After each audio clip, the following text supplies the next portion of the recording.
द्रव्ययज्ञास्तपो यज्ञा योगयज्ञास्तथा परे स्वाद्ययज्ञानयज्ञाच्च यदयः സംശ്രിതവ്രതഃ. സ്വയം പ്രതിജ്ഞാബദ്ധരായി ചിലർ തങ്ങൾക്കുള്ളതെല്ലാം ത്യജിച്ച് ബോധദീപ്തരാകുന്നു. മറ്റു ചിലർ കഠിനമായ തപശ്ചര്യകൾ അനുഷ്ഠിച്ചും അഷ്ടാംഗയോഗ പരിശീലനത്താലും അതീന്ദ്രിയജ്ഞാന പുരോഗതിക്കായുള്ള വേദാധ്യയനത്താലും ഈ അവസ്ഥ കൈവരിക്കുന്നു. ഭാവാർത്ഥം ബൈ ശ്രീല പ്രഭുപാദ് കി ജയ്. ഈ യജ്ഞങ്ങൾ പല വിധത്തിലാണ്. വിവിധ ദാനധർമ്മങ്ങൾക്കായി കൈവശമുള്ളതെല്ലാം വിനിയോഗിക്കുന്നവരുണ്ട്.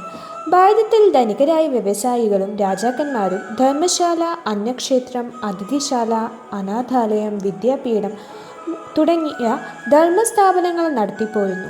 ആശുപത്രികളും വൃദ്ധമന്ദിരങ്ങളും ദരിദ്രർക്ക് സൗജന്യമായി ചികിത്സ, വിദ്യാഭ്യാസം, ആഹാരം തുടങ്ങിയവ നൽകുന്നതിനുള്ള ഇത്തരത്തിലുള്ള ധർമ്മസ്ഥാപനങ്ങളും മറ്റു രാജ്യങ്ങളിലുമുണ്ട്. ഈ പ്രവർത്തനങ്ങളെയെല്ലാം ദ്രവ്യമയ യജ്ഞമെന്ന് പറയുന്നു.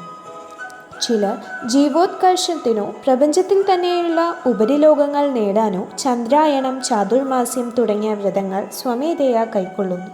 ഈ പ്രക്രിയകൾക്ക് ചില കർക്കശ നിബന്ധനകൾ അനുസരിച്ച് ജീവിക്കാമെന്ന് ശപഥം ചെയ്യേണ്ടതുണ്ട്. ഉദാഹരണമായി, ചാതുർമാസ്യ വ്രതമെടുക്കുന്ന ആൾ കൊല്ലത്തിൽ 4 മാസം ജൂലൈ മുതൽ ഒക്ടോബർ വരെ ക്ഷൗരം ചെയ്യാൻ പാടില്ല. ചില പ്രത്യേക ആഹാരങ്ങൾ ഭക്ഷിക്കുവാനോ ദിവസത്തിൽ ഒന്നിലേറെ തവണ ആഹാരം കഴിക്കുവാനോ വീടിന് പുറത്തിറങ്ങുവാനോ പാടില്ല. ഇങ്ങനെ ജീവിതസുഖങ്ങൾ ഉപേക്ഷിക്കുന്നതാണ് തപോമയ യജ്ഞം. വേറെ ചിലർ പതാഞ്ജലി യോഗ പദ്ധതി പോലെ സ്വയം നിരപേക്ഷ തത്വത്തിൽ ലയിക്കാൻ ഉദ്ദേശിച്ചുകൊണ്ടുള്ള യോഗനിഷ്ഠയിലോ പ്രത്യേക സിദ്ധികൾക്കായുള്ള ഹഠയോഗം, അഷ്ടാംഗയോഗം എന്നിവയിലോ ഏർപ്പെടുന്നു. ചിലർ തീർത്ഥാടന യാത്രകൾ നടത്തുന്നു. ഭൗതിക ലോകത്തിൽ പൂർണ്ണത നേടാൻ ചെയ്യുന്ന ഇവയെല്ലാം യോഗയജ്ഞങ്ങളാണ്. വൈദിക സാഹിത്യം, വിശേഷിച്ച് ഉപനിഷത്തുകൾ, വേദാന്ത സൂത്രങ്ങൾ, സാഖ്യദർശനം എന്നിവ വായിച്ചു പഠിക്കുന്നവരായിട്ട് ഇനിയും ചിലരുണ്ട്. സ്വാധ്യായ യജ്ഞമെന്നാണ് അതെല്ലാം. പഠനയജ്ഞത്തിൽ മുഴുകലാണ് ഇത്. ജീവോത്കർഷ സിദ്ധിക്കു വേണ്ടി വിശ്വാസപൂർവ്വം വിവിധ യജ്ഞങ്ങൾ അനുഷ്ഠിക്കുന്നവരാണ് ഈ യോഗികളെല്ലാം. നേരിട്ടുള്ള ഭഗവത് സേവനമായതുകൊണ്ട് ഇവയിൽ നിന്നെല്ലാം വ്യത്യസ്തമാണ്. കൃഷ്ണാബോധം. മുൻപറഞ്ഞ യജ്ഞങ്ങൾ കൊണ്ട് സിദ്ധിക്കാവതല്ലാത്ത ഈ അവസ്ഥ കൃഷ്ണൻ്റെയോ കൃഷ്ണഭക്തൻ്റെയോ കാരുണ്യം കൊണ്ട് മാത്രമേ ലഭിക്കുകയുള്ളൂ. അതുകൊണ്ട് കൃഷ്ണാബോധം ദിവ്യമാണ്. അപ്പോൾ ധ്യാനം അല്ലെങ്കിൽ മറ്റുള്ളവരുടെ പ്രയോജനത്തിനായിട്ട് നമ്മൾ സ്വത്ത് ത്യജിക്കുക അങ്ങനെയൊക്കെയുള്ളതും യജ്ഞമാണ്. എന്നാൽ അതിനെയൊക്കെ കർമ്മകാണ്ഡ യജ്ഞം എന്നാണ് പറയുന്നത്. അതായത് ഫലോധിഷ്ഠിതമായിട്ടുള്ള പ്രവർത്തനങ്ങൾ. അത്തരം യജ്ഞം അനുഷ്ഠിക്കുന്നതിലൂടെ ഒരാൾക്ക് തൻ്റെ ഈ ഭൗതികമായിട്ടുള്ള സ്ഥാനം ഉയർത്താനായിട്ട് സാധിക്കും. ദരിദ്രർക്ക് സമൃദ്ധമായിട്ടുള്ള ഭക്ഷണം കൊടുക്കുക അങ്ങനെയുള്ളവരൊക്കെ ഉണ്ട്. പക്ഷേ അതെല്ലാം വളരെ വ്യത്യസ്തമായ രീതിയിൽ ചെയ്യാൻ കഴിയുമെന്നാണ് പറയുന്നത്. അതായത് നമ്മൾ ഭഗവാനെ അർപ്പിക്കുന്ന ഒരു ഭക്ഷണ വസ്തുവിനെ പ്രസാദമായിട്ടാണ് കരുതുന്നത്. അപ്പോൾ ആ ഒരു ഭക്ഷ്യവസ്തു വിതരണം ചെയ്യുന്നത് സാധാരണമായിട്ട് നമ്മൾ ഭക്ഷണം അല്ലെങ്കിൽ അന്നദാനം അങ്ങനെയൊക്കെ ചെയ്യുന്നതിനെക്കാട്ടും മികച്ചതാണെന്നാണ് പറയുന്നത്. അപ്പോൾ അതും പുണ്യമാണ്. പക്ഷേ നമുക്കറിയാം, പുണ്യകർമ്മങ്ങൾ അത് ഭഗവാനുമായിട്ടുള്ള ബന്ധമായിട്ടുള്ള കർമ്മങ്ങളാവുമ്പോഴാണ് അതിന് യജ്ഞം എന്ന് പറയുന്നത്. അപ്പം അതാണ് ദ്രവ്യയജ്ഞം.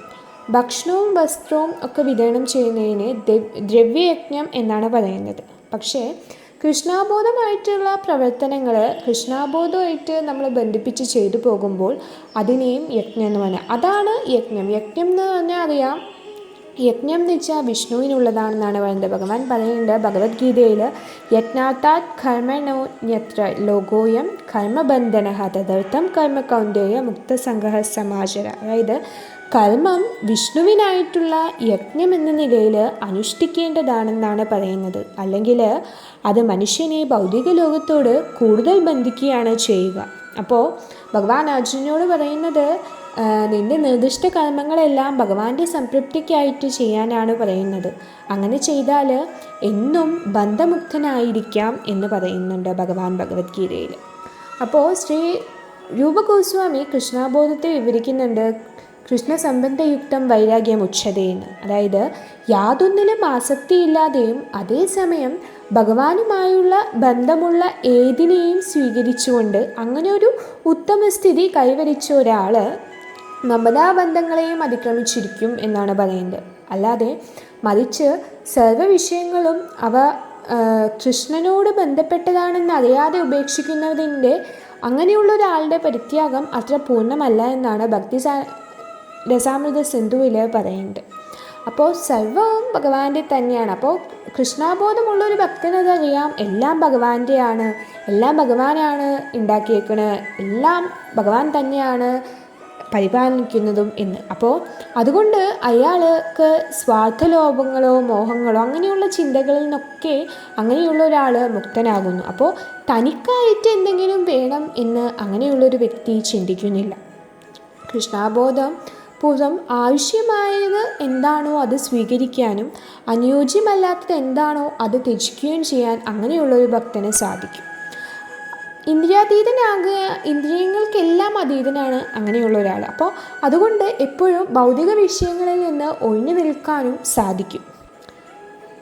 അതുപോലെ തന്നെ കൃഷ്ണാബോധം ഇല്ലാത്ത വ്യക്തികളോട് ബന്ധപ്പെടാതെ ജീവിക്കാനും അങ്ങനെയുള്ളൊരു വ്യക്തി ശ്രമിക്കും. കാരണം അപ്പോൾ അങ്ങനെ ഒരു കൃഷ്ണാബോധമുള്ളൊരു വ്യക്തി എന്ന് പറഞ്ഞാൽ ഒരു തികവുറ്റ യോഗിയായിരിക്കും എന്നാണ് പറയുന്നത്. നമ്മളിപ്പോൾ ഭക്തിപൂർവ്വം നമ്മൾ പ്രവർത്തിക്കുകയാണെങ്കിൽ അത് നല്ലതാണ്, പക്ഷേ എങ്കിലും അത് പൂർണ്ണമല്ല. കാരണം എന്താണെന്ന് വെച്ചാൽ നമ്മളിപ്പോൾ ജീവിതത്തിൽ നിരവധി പുണ്യകർമ്മങ്ങൾ ചെയ്യുന്നുണ്ടെന്ന് വിചാരിക്കുക. അപ്പോൾ അങ്ങനെ ആ ഒരു പുണ്യകർമ്മങ്ങൾ കാരണം നമുക്ക് പിന്നെ നല്ലൊരു കുടുംബത്തിൽ ജനിക്കാം. ഭാഗവതത്തിൽ പറഞ്ഞിരിക്കുന്ന പോലെ ജന്മൈശ്വര്യ ശ്രുതശ്രീ. അപ്പോൾ അങ്ങനെ ആ ഒരു നല്ല കുടുംബത്തിൽ വീണ്ടും ജനിക്കാം. അപ്പോൾ അതും വീണ്ടും ഒരു ജന്മമാണ്. അപ്പോൾ പിന്നെയും ആ ഐശ്വര്യമുണ്ട്, നമുക്ക് നമ്മുടെ ശരീരം, ഇപ്പോൾ നമുക്ക് വേണമെങ്കിൽ ഉയർന്ന വിദ്യാഭ്യാസം നേടാം. അപ്പോൾ അങ്ങനെ ഇതൊക്കെ നമുക്ക് നമ്മൾ വീണ്ടും ഈ ഒരു ഇതിലേക്ക് വരികയാണ്. അപ്പോൾ ചിലരങ്ങനെ സമ്പന്നരാണ്. അപ്പോൾ അങ്ങനെ സമ്പന്നരാകുകൊണ്ട് അങ്ങനെ മുൻകാലത്തിലുള്ള ആ ഒരു പുണ്യകർമ്മങ്ങൾ മൂലം തന്നെയാണ്. അപ്പോൾ നരോത്തമദാസ ഠാക്കൂർ പറയുന്നത് ആ ഒരു കർമ്മകാണ്ഡം, ജ്ഞാനകാണ്ഡം, അപ്പോൾ കേവല ഭിഷേരമണ്ട എന്നാണ്. അപ്പോൾ കർമ്മകാണ്ഡ വിചാരം ആ ഒരു മെച്ചപ്പെട്ട ജീവിതത്തിൻ്റെ സ്ഥാനം, മെച്ചപ്പെട്ട ശരീരം എന്നിവ നേടാനുള്ള ആ ഒരു ഫലോദ്ദേശമായിട്ടുള്ള പ്രവർത്തനങ്ങളാണ് എന്നാണ് പറയുന്നത്. അപ്പോൾ നമ്മളിപ്പോൾ ഒരു നല്ല കുടുംബത്തിൽ ജനിച്ചാലും എപ്പോഴും ആ ഒരു താഴേക്ക് വരാൻ, ആ ഒരു അധപ്പതനത്തിന് എപ്പോഴും സാധ്യതയുണ്ട്. കാരണം ഇപ്പോൾ നമ്മളിപ്പോൾ ചിലപ്പോൾ സമ്പന്നമായിട്ടുള്ളൊരു കുടുംബത്തിൽ ജനിക്കുന്നു.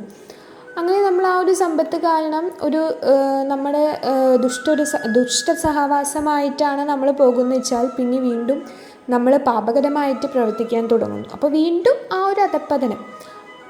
അപ്പോൾ അങ്ങനെയാണ് നമ്മുടെ ഈ ഭൗതികമായ ജീവിതം എന്ന് പറയുന്നത്. പുണ്യകർമ്മങ്ങളായാലും ദുഷ്ടകർമ്മങ്ങളായാലും എന്തായാലും ആ കർമ്മങ്ങളുടെ ആ ഒരു ബന്ധനം നമുക്കുണ്ട്. അപ്പോൾ അങ്ങനെയുള്ളതുകൊണ്ടാണ് നമ്മൾ കൃഷ്ണാബോധത്തിൽ പ്രവർത്തിക്കുക എന്ന് പറയുന്നതിൻ്റെ ആ ഒരു പ്രാധാന്യം. കാരണം ഭഗവാനെ സേവിക്കുന്നതിൽ നമ്മളെപ്പോഴും താല്പര്യമായിട്ടുള്ളവരാണ്. അപ്പോൾ അതാണ് യഥാർത്ഥ യജ്ഞം എന്ന് പറയുന്നത്. ഭഗവാനെക്കുറിച്ച് ചിന്തിക്കുക, ഭഗവാനെക്കുറിച്ച് കേൾക്കുക, മനസ്സിലാക്കാൻ ശ്രമിക്കുക. അപ്പോൾ ആ ഒരു ദാനധർമ്മത്തിൻ്റെ ആ ഒരു ദ്രവ്യയജ്ഞം അതിനേക്കാട്ടും മികച്ചതാണ് അത് എന്നാണ് പറയുന്നത്. പക്ഷേ നമുക്കായാലും ഇപ്പോൾ സ്വയം ആ ഭഗവാനിൽ പൂർണ്ണമായിട്ട് സമർപ്പിക്കാനായിട്ട് കഴിയില്ല. അപ്പോൾ ആ ഒരു ശുദ്ധമായിട്ടുള്ള ആ ഒരു ഭക്തിയുടെ സേവനം, ശ്രവണം, കീർത്തനം. അപ്പോൾ ഹരിദാസ് ഠാക്കൂർ നമുക്കറിയാം, അദ്ദേഹത്തിൻ്റെ പോലെ എപ്പോഴും ശ്രവണത്തിലും കീർത്തനത്തിലൊക്കെ മുഴുകി നമുക്കറിയാം 3 ലക്ഷം മാലയാണ് ഒരു ദിവസം ജപിക്കുക. അപ്പോൾ അത് നമുക്ക് ഒരിക്കലും ചെയ്യാൻ സാധിക്കൂ എന്ന് ചോദിച്ചാൽ നമ്മളെ സംബന്ധിച്ചിടത്തോളം അതൊന്നും സാധിക്കില്ല. അപ്പോൾ ആ ഒരു ശുദ്ധമായ ഭക്തിയുടെ സേവനം എന്നൊക്കെ അങ്ങനെയാണ്. അപ്പോൾ വൃന്ദാവനത്തിൽ നമ്മൾ നോക്കുകയാണെങ്കിൽ 6 ഗോസ്വാമികൾ അവരെങ്ങനെയാണ് ആ ഒരു ഭക്തിയുടെ സേവനം ചെയ്തതെന്ന് ശ്രീനിവാസാചാര്യൻ പറയുന്നുണ്ട്. അതായത് കീർത്തന ഗാന നർത്തന ഭരൗ പ്രേമാത് ഹൃദാംബോനിരി ധീരാധിരച്ഛനപ്രിയൗ പ്രിയഖരൗ നിർമ്മത്സരൗ പൂജിതൗ ശ്രീ ചൈതന്യ കൃപാഭാരൗ ഭൂവി ഭാവോ ഭാരവഹൻ ധാരകൗ വന്ദേ രൂപ സനാതനൗ രഘൗ യുഗൗ ശ്രീ ജീവഗോപാലകൗ. അതായത്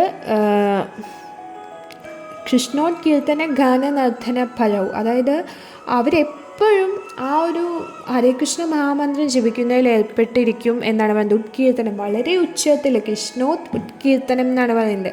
അപ്പം അത്രയും ഉച്ചത്തിൽ അവർ ആ മഹാമന്ത്രം ജപിച്ച് അങ്ങനെ നൃത്തം ചെയ്യും എന്നാണ് പറയുന്നത്. അപ്പോൾ ആറ് ഗോസ്വാമിമാരുടെയും കാൽപ്പാടുകൾ പിന്തുടരുന്നത് വളരെ നല്ലതാണ് എന്നാണ് പറയുന്നത്.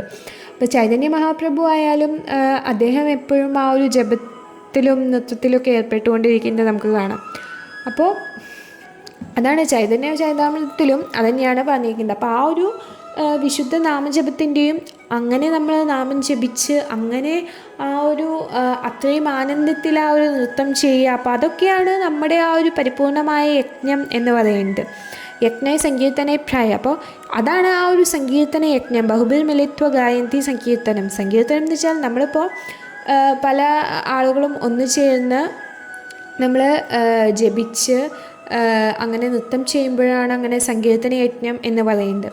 അപ്പോൾ സങ്കീർത്തന യജ്ഞവും അപ്പോൾ യജ്ഞം തന്നെയാണ്. അപ്പോൾ സങ്കീർത്തന യജ്ഞം എന്ന് പറയുന്നത് എല്ലാത്തിനേക്കാട്ടും മികച്ചതാണ് എന്നാണ് പറയുന്നത്. അപ്പോൾ ദ്രവ്യയജ്ഞം എന്നൊക്കെ പറയുമ്പോൾ നമുക്കറിയാം, ഇപ്പോൾ നമുക്ക് ദാനം കൊടുക്കണമെങ്കിൽ നമുക്ക് പണം വേണം. അപ്പോൾ അയാളുടെ ജീവിതത്തിൽ ഇപ്പോൾ പണം ഇല്ല എന്ന് വെച്ചാൽ അങ്ങനെ ഒരാൾക്ക് ദാനം കൊടുക്കാൻ കഴിയില്ല. പക്ഷേ സങ്കീർത്തന യജ്ഞം എന്ന് വെച്ചാൽ അങ്ങനെയല്ല, നമുക്ക് പണത്തിൻ്റെയോ ഒന്നിൻ്റെയോ ആവശ്യമില്ല. അഹൈ തുകിയ പ്രതിഹാദ. അപ്പോൾ എപ്പോൾ വേണമെങ്കിലും നമുക്ക് ചെയ്യാവുന്നതാണ്. അപ്പോൾ അത് അത്രയും മനോഹരമാണ് എന്നാണ് പറയുന്നത്. കാരണം ഒരു ഭൗതികമായ അവസ്ഥയ്ക്കും ആ ഒരു സങ്കീർത്തന യജ്ഞത്തിനെ തടയാൻ കഴിയില്ല. അപ്പോൾ നമ്മൾക്ക് ഒരാൾക്ക് താല്പര്യമുണ്ടെങ്കിൽ അയാൾക്ക് സങ്കീർത്തന യജ്ഞം നടത്താം എന്നാണ് പറയുന്നത്. അല്ലെങ്കിൽ അതുപോലെ തന്നെ ഭക്തിയോഗ സമ്പ്രദായമായ ശ്രവണം, കീർത്തനം ഇതൊക്കെ ജീവിതത്തിൻ്റെ ഏതവസ്ഥയിലും ഏത് പരിതസ്ഥിതിയിലും നമുക്ക് അനുഷ്ഠിക്കാൻ കഴിയും എന്നാണ് പറയുന്നത്. അപ്പോൾ ഭക്തിരസാമൃത സിന്ധുവിൽ നോക്കുകയാണെങ്കിൽ ഒരു കഥയുണ്ട്. അപ്പോൾ ഒരു ബ്രാഹ്മണൻ അദ്ദേഹം വളരെ വലിയൊരു ഭക്തനായിരുന്നു. അദ്ദേഹം ക്ഷേത്രാരാധന നമുക്കറിയാം പണ്ട് കാലത്തുണ്ടാകുന്നു. അപ്പോൾ അദ്ദേഹത്തിന് അങ്ങനെ ആ ഒരു അർച്ചനാ വിഗ്രഹം ആ ഒരു സമയത്ത് ചെയ്യണം എന്നുണ്ടായിരുന്നു. പക്ഷേ അദ്ദേഹത്തിൻ്റെ കയ്യിൽ പണം ഇല്ലായിരുന്നു. പക്ഷേ അദ്ദേഹം ഒരു ദിവസം ഭാഗവത ക്ലാസ്സിലിങ്ങനെ ഇരിക്കുമ്പോൾ അയാൾ കേട്ടു, അതായത് നമ്മൾ മനസ്സിൻ്റെ ഉള്ളിൽ പോലും ഭഗവാനെ ആ ഒരു മാനസികമായിട്ട് ആരാധിക്കാൻ കഴിയും എന്ന് അദ്ദേഹം കേട്ടു. അപ്പം അദ്ദേഹം വിചാരിച്ചു ഈ ഒരു അവസരം എങ്ങനെയെങ്കിലും ഉപകരിക്കണം. കാരണം അദ്ദേഹത്തിന് ഒരുപാട് നാളായിട്ടുള്ള ആ ഒരു ആഗ്രഹമാണത്. അപ്പം അദ്ദേഹം എന്ത് ചെയ്യുമെന്ന് വെച്ചാൽ ഭഗവാൻ എങ്ങനെയാണ് അദ്ദേഹം ആരാധിക്കേണ്ടത് എന്നൊക്കെ അദ്ദേഹം ഒരുപാട് നാളായിട്ടിങ്ങനെ ആലോചിച്ചുകൊണ്ട് നടക്കുന്നതാണ്. പക്ഷേ ആ ഒരു പൈസ ഇല്ലായിരുന്നു അദ്ദേഹത്തിൻ്റെ കയ്യിൽ. അപ്പോൾ ഈ മനസ്സിനുള്ളിൽ ആരാധിക്കാം എന്ന് കേട്ടപ്പോൾ തന്നെ അദ്ദേഹം അപ്പം അടുത്ത് തന്നെ എന്തായാലും അത് ചെയ്യാമെന്ന് തീരുമാനിച്ചു. അപ്പം അങ്ങനെ അദ്ദേഹം അങ്ങനെ ഒരു ദിവസം ഗോദാവരി നദിയിൽ കുളിച്ച ശേഷം അങ്ങനെ മരത്തിനടിയിലിരുന്നു.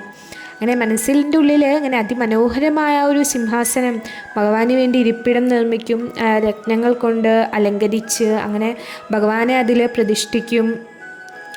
അതുപോലെ തന്നെ ഗംഗ, യമുന, ഗോദാവരി, നർമ്മദ, കാവേരി അങ്ങനെ ആ പുണ്യനദികളിൽ നിന്നൊക്കെ ജലമെടുത്ത് ഭഗവാനെ സ്നാനം ചെയ്യിക്കും. പിന്നെ ഭംഗിയായിട്ട് അണിയിച്ചൊരുക്കും. മാലകൾ അങ്ങനെയൊക്കെ ഇട്ട് അത്രയും ഭംഗിയിൽ അദ്ദേഹം ഇങ്ങനെ അണിയിച്ച് ഭഗവാനിരുത്തും. പിന്നെ അദ്ദേഹം വളരെ ഭംഗിയായി തന്നെ ഭഗവാന് ഭക്ഷണം പാകം ചെയ്യാൻ തുടങ്ങും. അപ്പോൾ പിന്നെ അദ്ദേഹം ഇങ്ങനെ ഒരു പായസം പോലത്തെ ഒരു അരിയൊക്കെ വെച്ച് ഉണ്ടാക്കുകയാണ്. അപ്പോൾ അദ്ദേഹം എന്ത് ചെയ്യുന്നത് അത് ഉണ്ടാക്കി. അപ്പോൾ ഭയങ്കര ചൂടാണ്. അപ്പോൾ അദ്ദേഹം അത് എടുത്ത് ആ ഒരു ഇതെടുത്ത് ആ ചൂടോടെ തന്നെ അദ്ദേഹം ഭഗവാനോട്. അപ്പോൾ അദ്ദേഹത്തിൻ്റെ ആ ഒരു ചൂടിൽ ഇങ്ങനെ എടുക്കുമ്പോൾ കൈ പൊള്ളും. കൈ ഇങ്ങനെ ആ ഒരു ഉണ്ടാക്കിയ ആ ഒരു ഇതിൽ ഇടുമ്പോൾ കൈ പൊള്ളും, അതിലിങ്ങനെ തൊടുമ്പോൾ. അപ്പോൾ അദ്ദേഹം അപ്പോൾ പെട്ടെന്ന് ധ്യാനത്തിൽ നിന്ന് എനിക്കാന്ന്. കാരണം എന്താണെന്ന് വെച്ചാൽ എണീറ്റു. കാരണം എന്താണെന്ന് വെച്ചാൽ അദ്ദേഹം മനസ്സിൻ്റെ ഉള്ളിൽ അങ്ങനെ ചിന്തിച്ച് ഇരിക്കുന്നത് ആ കൈ പൊള്ളിയത് അദ്ദേഹത്തിൻ്റെ വിരലിലിങ്ങനെ പൊള്ളിയിരിക്കുകയാണ്. അപ്പോൾ അദ്ദേഹം ഇങ്ങനെ ഭയങ്കരമായിട്ട് അത്ഭുതപ്പെട്ടു പോയി. അപ്പോൾ വൈകുണ്ഠത്തിൽ നാരായണ ഭഗവാൻ ഇങ്ങനെ ഇന്ന് പുഞ്ചിരിക്കുകയാണ്. അപ്പോൾ ലക്ഷ്മി ദേവി ചോദിക്കും, എന്താണ് പുഞ്ചിരിക്കുന്നത് എന്ന് ചോദിക്കുമ്പോൾ ഭഗവാൻ പറയും, എൻ്റെ ഭക്തരിൽ ഒരാളെന്നെ ആരാധിക്കുകയാണ്. അപ്പോൾ ഉടൻ തന്നെ അദ്ദേഹത്തെ വൈകുണ്ഠത്തിലേക്ക് കൊണ്ടുവരാനായിട്ട് എനിക്ക് ആളെ അയക്കണം എന്ന് പറയാണ്. അപ്പം അതാണ് ആ ഒരു ഭക്തിയോഗം. അപ്പോൾ നമുക്ക് ആ ഒരു മാനസിക പൂജ അങ്ങനെ ചെയ്യണമെങ്കിൽ നമുക്ക് എന്ത് വേണമെങ്കിലും നമുക്ക് മനസ്സിലിങ്ങനെ ആലോചിച്ച് ഭഗവാനെ ആരാധിക്കാൻ കഴിയും. അതും സാധ്യമാണ് എന്നാണ് പറയുന്നത്. അപ്പോൾ അതാണ് അഹൈതുക്യം അപ്രതിഹത എന്ന് പറയുന്നത്. അപ്പോൾ ജീവിതത്തിൽ നമ്മൾ ഏത് പരിസ്ഥിതിയിലാണെങ്കിലും എന്ത് ദുഃഖത്തിലാണെങ്കിലും നമുക്ക് ഭക്തിയോഗം ചെയ്യാമെന്നാണ് പറയുന്നത്. അപ്പോൾ ഭാഗവതത്തിലും പറയുന്നുണ്ട്, ശ്രവണം കീർത്തനം വിഷ്ണു സ്മരണം പാദസേവനം അർച്ചനം വന്ദ്യം ദാസ്യം സാഖ്യം ആത്മനിവേദനം. അപ്പോൾ ആ ഒരു ഭക്തിയോഗത്തിൻ്റെ എങ്ങനെയാണ് ആ ഒരു 9 വിധത്തിൽ എന്ന് നമ്മൾ പറയേണ്ടത് നമുക്കറിയാം. പൂർണ്ണമായ ശ്രവണം, കീർത്തനം, ഭഗവാന്റെ ചിന്തയിൽ അങ്ങനെ മുഴുകി. ഭഗവത്ഗീതയിലും അതുതന്നെയാണ് പറയുന്നത്, യോഗിനാമഭി സർവേഷോ മദ്ഗതേനന്തരാത്മനഃ ശ്രദ്ധാവാൻ ഭജതേയോ മാം സമയയുക്തതമോ മദഃ. അപ്പോൾ പൂർണ്ണ വിശ്വാസത്തോടെ എപ്പോഴും ഭഗവാനിൽ നിലകൊള്ളുകയും ഭഗവാനെ തന്നെ ധ്യാനിച്ചുകൊണ്ട് പ്രേമപൂർവ്വം ഭഗവാനെ സേവിച്ച് കൊണ്ടിരിക്കുന്നവർ ആണ് എല്ലാ യോഗികളിലും വെച്ച് അത്യുത്തമ യോഗി എന്നാണ് പറയുന്നത്. അപ്പോൾ ആ ഒരു യോഗി അത്രയും എല്ലാ യോഗയിലും ഏറ്റവും വലിയ യോഗ എന്ന് പറയുന്നത് ഭക്തി യോഗമാണ് എന്നാണ് പറയുന്നത്. അപ്പോൾ അതുപോലെ തന്നെ എല്ലാ യോഗികളിലും ഏറ്റവും വലിയ യോഗി എന്ന് പറയുന്നതും ഭഗവാന്റെ ആ ഭക്തൻ തന്നെയാണ്. കാരണം അപ്പോൾ നമ്മളോട് ഭഗവാൻ പറയുന്നത് തന്നെയാണ്, ഏറ്റവും എളുപ്പം ഇതാണ്. കാരണം എപ്പോഴും ഭഗവാനെ ചിന്തിക്കാനും ഭഗവാന് വേണ്ടി കാര്യങ്ങൾ ചെയ്യാനും നമ്മൾ എപ്പോഴും ആലോചിച്ചുകൊണ്ടേയിരിക്കണം അങ്ങനെ. അപ്പോൾ അതുപോലെ തന്നെ ഭഗവാൻ ഭഗവത്ഗീതയിൽ 18-ാം അധ്യായത്തിലും പറയുന്നുണ്ട്, മന്മനാഭവ മദ്ഭക്തോ മദ്യാജീമാം നമസ്കുരു മമേ വൈശ്യസി സത്യം തേ പ്രതിജാനേ പ്രിയോസിമേ. അതായത് എപ്പോഴും ഭഗവാനെ ഓർത്തുകൊണ്ട് എൻ്റെ ഭക്തനായി എന്നെ ആരാധിക്കുകയും എന്നെ ഓർക്കുകയും എന്നെ പ്രണമിക്കുകയും ചെയ്യണമെന്നാണ് ഭഗവാൻ പറയുന്നത്. അപ്പോൾ അങ്ങനെ ചെയ്തു പോന്നാൽ നിശ്ചയമായും നിനക്ക് എന്നെ പ്രാപിക്കാം. ഞാൻ തീർത്തു പറയുന്നു, എന്തെന്നാൽ എനിക്ക് പ്രിയപ്പെട്ടവനാണ് നീ എന്നാണ് ഭഗവാൻ അർജുനനോട് പറഞ്ഞിരിക്കുന്നത്. അപ്പോൾ ഒരാൾക്ക് ഒന്നും നമുക്ക് അർപ്പിക്കാനായിട്ട് നമ്മുടെ കയ്യിലില്ലെങ്കിൽ പോലും നമുക്ക് മനസ്സിനുള്ള അർപ്പിക്കാനുള്ള സൗകര്യം ആ ഒരു ഇതുപോലും ഭഗവാൻ നമുക്ക് തന്നിട്ടുണ്ട്. അപ്പോൾ അതാണ് അപ്രതിഹത എന്ന് പറയുന്നത്. അപ്പോൾ ആ ഒരു ഭക്തിയോഗം നമുക്ക് മനസ്സിൻ്റെ ഉള്ളിൽ പോലും നടപ്പാക്കാൻ കഴിയും എന്നാണ് പറയുന്നത്. അപ്പോൾ ഭഗവാൻ ഒന്നുമില്ല എന്ന് നമ്മൾ ഇങ്ങനെ ആലോചിച്ച് വിഷമിക്കേണ്ട കാര്യമൊന്നുമില്ല. എത്രമാത്രം നമ്മൾ ഭക്തിയിൽ ത്യാഗങ്ങൾ ചെയ്യുന്നു, ഭഗവാന് വേണം, ഭഗവാന് വേണ്ടി കാര്യങ്ങൾ ചെയ്യുന്നു, അത്രമാത്രം നമ്മൾ ഭക്തിയിൽ പുരോഗമിക്കും എന്നാണ് പറയുന്നത്. അപ്പോൾ പറയേണ്ട പത്രം പുഷ്പം ഫലം തോയം യോമേ ഭക്തിയ പ്രയച്ഛതി തദഹം ഭക്തിയുപഹൃത അശ്നാമി പ്രേതാത്മനഃ. സ്നേഹത്തോടും ഭക്തിയോടും കൂടി ഒരാൾ എനിക്ക് എന്തർപ്പിക്കുന്നു, അതായത് ഇലയോ പൂവോ ഫലമോ ജലമോ എന്തോ ആകട്ടെ ഞാൻ അത് സ്വീകരിക്കും എന്നാണ് ഭഗവാൻ പറഞ്ഞിരിക്കുന്നത്. അപ്പോൾ നമ്മുടെ കയ്യിൽ പൈസ ഇല്ല, അല്ലെങ്കിൽ എന്തുണ്ടോ കഴിവില്ലാത്തതാണോ എന്തോ ഒന്നും നമ്മൾ കുഴപ്പമില്ല, ഭഗവാന് വേണ്ടി എന്ത് നമ്മൾ അർപ്പിച്ചാലും ഭഗവാൻ അത് സ്വീകരിക്കും എന്നാണ് പറയുന്നത്. പക്ഷേ അത് വിചാരിച്ച് നമ്മുടെ കയ്യിൽ കുറേ കാര്യങ്ങളുണ്ട് അതുകൊണ്ട് പക്ഷേ കൊടുക്കില്ല അങ്ങനെ വിചാരിക്കരുത്. നമുക്ക് എന്താണോ ഉള്ളത് അത് നമ്മൾ ആ ഒരു എത്രയും ഭക്തിയോടു കൂടി ഭഗവാന് വേണ്ടി കൊടുക്കുക എന്നാണ് പറയുന്നത്. അപ്പോൾ അല്ലാതെ നമ്മുടെ കൈവശം കുറേ കാര്യങ്ങൾ ഉണ്ടായിട്ട് നമ്മൾ ഒരിക്കലും കൊടുക്കാണ്ടിരിക്കരുത്. അപ്പോൾ അതാണ് മിഥ്യസാരഥം എന്ന് പറയുന്നത്. കാരണം ഒരാൾക്ക് എന്താണോ ഉള്ളത് യേയദാമാം, ഒരാളുടെ സ്ഥാനം അനുസരിച്ച് നമ്മൾ ഭഗവാനെ നമ്മൾ ആരാധിക്കണം എന്ന് പറയുന്നത്. അപ്പോൾ ഒരു പക്ഷെ ഇപ്പോൾ ദ്രവ്യമില്ലാതെയോ ദ്രവ്യത്തോടെ യജ്ഞ അനുഷ്ഠിക്കുകയാണ്. അപ്പോൾ ദ്രവ്യ യജ്ഞാസ്തഭോ യജ്ഞ, അതായത് സ്വാധ്യായ ഗോസ്വാമികൾ അവരും സ്വാധ്യയജ്ഞം അനുഷ്ഠിച്ചിരുന്നു. അതും പറയുന്നത് നാനാശസ്ത്ര വിക്രമണൈ നിപുണൈ സദ്ധർമ്മ സംസ്ഥാപകവും. അപ്പോൾ എല്ലാവരും അവരെ എല്ലാ വേദസാഹിത്യങ്ങളും എല്ലാവരും പഠിക്കുന്നുണ്ട്. അപ്പോൾ അതാണ് സ്വാധ്യായജ്ഞം എന്ന് പറയുന്നത്. അപ്പോൾ വേദസാഹിത്യം പഠിക്കുക, മനസ്സിലാക്കുക, അതിൻ്റെ ആ ഒരു പറഞ്ഞേക്കണ ആ ഒരു ദിശയിൽ പ്രവർത്തിക്കുക. അപ്പോൾ അതാണ് സ്വാധ്യായജ്ഞം എന്ന് പറയുന്നത്. അതും ജ്ഞാനയജ്ഞമായിട്ട് നമുക്ക് പറയാം. കാരണം നമ്മളിപ്പോൾ വേദസാഹിത്യങ്ങൾ വായിക്കുന്നതിലൂടെ നമ്മൾ സ്വയം നമ്മുടെ ആ ഒരു അറിവ് പ്രകാശിക്കും എന്നാണ് പറയുക. അപ്പോൾ അതിനാൽ അതും ഒരു യജ്ഞമായിട്ടാണ് പറയുന്നത്. നമ്മളിപ്പോൾ നമ്മുടെ ആ ഒരു ഒരുപാട് ആളുകളുണ്ട് ഭക്തരായിട്ട്. പക്ഷേ എന്തെന്നെ ആയാലും അഹൈതുകെ അപ്രതിഹിതം എന്ന് പറയുന്നത്, അതായത് ഇപ്പോൾ ഈ സ്വാധ്യയജ്ഞം നമ്മളിപ്പോൾ പറഞ്ഞു ഗോസ്വാമികളുടെ കാര്യം, അവർ നൃത്തം ചെയ്യും ജപിക്കുകയും മാത്രമല്ല ചെയ്തത്. കാരണം അത് അവരും അവരുടെ ഒരു ജോലിയുടെ ആ ഒരു ഇതിൻ്റെ ഭാഗമാണ്. കാരണം ജീവാത്മാവെന്ന് പറഞ്ഞാൽ ഈ ലോകത്ത് വരുന്നത് ആസ്വദിക്കാനാണ്. കാരണം നമുക്കെപ്പോഴും ആ ഒരു ഇതുണ്ട്, ഭഗവാനിൽ നിന്ന് അകന്നാണ് നമ്മൾ ഇരിക്കുന്നത്. അപ്പോൾ എപ്പോഴും ആ ഒരു ആസ്വാദിക്കാനുള്ള ആ ഒരു പ്രവണത ഒരു ജീവാത്മാവിനുണ്ട്. കാരണം അപ്പോൾ എങ്ങനെ ആസ്വദിക്കുന്നതാണ് നമ്മളപ്പോൾ ഭൗതികമായിട്ടൊരു നിർദ്ദേശപ്രകാരം ആസ്വദിക്കുന്നു. പിന്നെ ക്രമേണ നമ്മൾ ആത്മീയനാകണം, ആത്മീയമായിട്ട് അങ്ങനെ ആസ്വദിക്കാൻ പഠിക്കണം, പിന്നീട് മുക്തി നേടുകയും ചെയ്യണം എന്നാണ് പറയുന്നത്. കാരണം ഇപ്പോൾ കർമ്മകാണ്ഡം ജ്ഞാനകാണ്ഡം, അപ്പം ജ്ഞാനകാണ്ഡമാണ് ആ ഒരു മോചനത്തേക്ക് നമ്മളെ കൊണ്ടുവരുന്നത്. പിന്നെയാണ് ഉപാസനാകാണ്ഡം. അപ്പോൾ ഭക്തർ എന്ന് വെച്ചാൽ അങ്ങനെയല്ല, ഭക്തർ പറഞ്ഞ ഭക്തിയെ ശ്രുതഗൃഹിതായ, അതായത് വേദസാഹിത്യത്തിൽ പൂർണ്ണമായ ധാരണയ്ക്ക് ശേഷം ഭക്തി സേവനം. കാരണം ഭക്തി നേരിട്ട് സ്വീകരിച്ചാൽ ചിലവർക്കത് മനസ്സിലാക്കാൻ കഴിയില്ല എന്നാണ് പറയുന്നത്. കാരണം ആ ഒരു വേദത്തിൻ്റെ ആ ഒരു ഇതും അവസാനം എത്തുന്നത് ഭക്തിയുടെ സേവനത്തിലേക്കാണ്, ഭക്തി യോഗത്തിലേക്കാണ് എന്നാണ് പറയുന്നത്. ഭാഗവതത്തിൽ പറയുന്നത് വസുദേവ ഭഗവതി ഭക്തിയോഹ പ്രയോജിത ജനായതി അശു വൈരാഗ്യം ജ്ഞാനം ശയത് അഹൈതുകുമത്. അതായത് ഭഗവാന്റെ ആ ഒരു കാരുണ്യം അതാണ് എന്നാണ് പറയുന്നത്. കാരണം നിരക്ഷരനായ ഒരാൾക്ക് പോലും ആത്മാർത്ഥതയിൽ ആ ഒരു ഭക്തിയോഗത്തിലേക്ക് തിരികുകയാണെങ്കിൽ നമ്മുടെ ആ ഒരു വേദത്തെക്കുറിച്ചുള്ള അറിവൊക്കെ നമുക്ക് യാന്ത്രികമായി തന്നെ നമുക്ക് കൈവരും, നമ്മുടെ മനസ്സിൽ വരും. ഇപ്പം നമുക്കറിയാം, ഭഗവാൻ ബ്രഹ്മാവിന് ഈ വേദങ്ങൾ പകർന്നു കൊടുത്തത് നമുക്കറിയാം. ഹൃദയത്തിൽ നിന്ന് പ്രകാശിച്ച് ആ ഹൃദയത്തിൽ നിന്ന് പറഞ്ഞു കൊടുത്തതെന്ന് പറഞ്ഞിട്ടുണ്ട്. അപ്പം അതുപോലെ നമുക്ക് ആ ഒരു അറിവ് തന്നെ കിട്ടും എന്നാണ് പറയുന്നത്. അപ്പം അതന്നെയാണ് പറയുന്നത്, യസ്യ ദേവ പരഭക്തി യഥാ ദേവേ തഥാ ഗുരുഹോ തസ്യേതേ കരിതഹൈ അർത്ഥപ്രകാശന്തേ മഹാത്മനഃ. അതായത് ഭഗവാനിലും ആത്മീയ ഗുരുവിലും പൂർണ്ണമായിട്ട് വിശ്വാസമുള്ള മഹാത്മാക്കൾക്ക് മാത്രമാണ് വേദത്തിൻ്റെ ആ ഒരു അതിൻ്റെ ആ വേദം എന്താണോ പറഞ്ഞിരിക്കുന്നത് അത് യാന്ത്രികമായിട്ട് വെളിപ്പെടുകയുള്ളൂ എന്നാണ് പറയുന്നത്. കാരണം ആ ഒരു വേദജ്ഞാനം എന്താണ്, എങ്ങനെയാണ് എന്നൊന്നും അറിഞ്ഞിട്ടല്ല പൂർണ്ണ ഭക്തരായിട്ടൊന്നും ചിലരുമാണ്. കാരണം അത് ആ ഒരു അചഞ്ചലമായ ആ ഒരു വിശ്വാസമാണ്. അപ്പോൾ ഭഗവാനിലും നമ്മുടെ ആ ഒരു ആത്മീയ ഗുരുവിലും ആ ഒരു വിശ്വാസം ഉണ്ടായാൽ മാത്രമാണ് നമുക്ക് ഈ ഒരു ഭക്തിയുടെ സേവനത്തിൽ മുന്നേറാൻ സാധിക്കുള്ളൂ.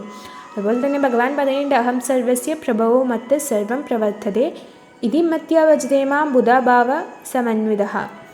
അതായത് ഭൗതികാധ്യാത്മിക ലോകങ്ങളുടെ ഉറവിടം ഞാനാണ്, എല്ലാം എന്നിൽ നിന്നുണ്ടായതാണ്. ഇത് പൂർണ്ണമായ അറിവുള്ള ബുദ്ധിമാൻ എൻ്റെ സേവനത്തിൽ ഏർപ്പെടുകയും എന്നെ ഉള്ളഴിഞ്ഞ് ആരാധിക്കുകയും ചെയ്യും. അപ്പോൾ വേദങ്ങൾ പഠിക്കുകയും ചൈതന്യ മഹാപ്രഭുവിനെ പോലുള്ള ചൈതന്യ മഹാപ്രഭു അറിയാൻ നമുക്ക് അത്രയും ആ ഒരു സങ്കീർത്തന യജ്ഞത്തിൻ്റെ പ്രാധാന്യം അത്രയും പറഞ്ഞു തരാൻ വേണ്ടി ഭഗവാൻ വന്നതാണ്.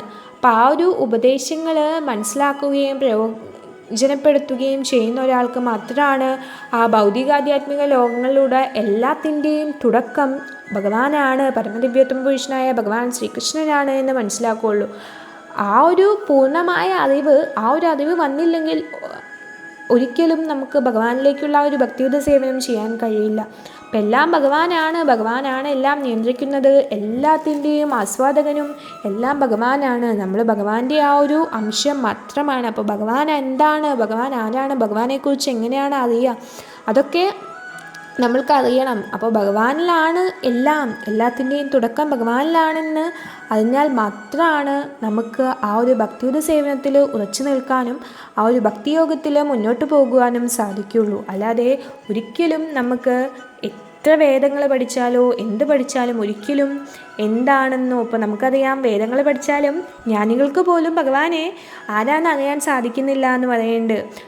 ഒരുപാട് ജന്മങ്ങൾക്ക് ശേഷമാണ് ചിലപ്പോൾ അത്രയും വലിയ ജ്ഞാനികൾക്ക് പോലും ഭഗവാനെ അറിയാൻ സാധിക്കുന്നത്. അപ്പോൾ ആ ഒരു ഭക്തർക്ക് മാത്രമാണ് ഭഗവാൻ വെളിപ്പെടുള്ളൂ, ഭഗവാനെ അറിയാൻ ഭഗവാന്റെ ആ ഒരു കാരുണ്യം ലഭിക്കുകയുള്ളൂ. അപ്പോൾ ആ ഒരു ഭക്തിയിലേക്ക് പോകാനായിട്ട് നമുക്ക് ഭഗവാന്റെയും അതുപോലെ തന്നെ നമ്മുടെ ആധ്യാത്മിക ഗുരുവിൻ്റെയും അനുഗ്രഹം അത്രയും വേണം. അവയിൽ അതുപോലെ നമ്മൾ അചഞ്ചലമായ വിശ്വാസവും നമുക്ക് വേണം. എങ്കിൽ മാത്രമേ നമുക്ക് ഭക്തിയുടെ സേവനത്തിലും നമ്മുടെ ആ ഒരു ആധ്യാത്മിക ജീവിതത്തിൽ പുരോഗതിയും ഉണ്ടാവുകയുള്ളൂ. ഹരേ കൃഷ്ണ.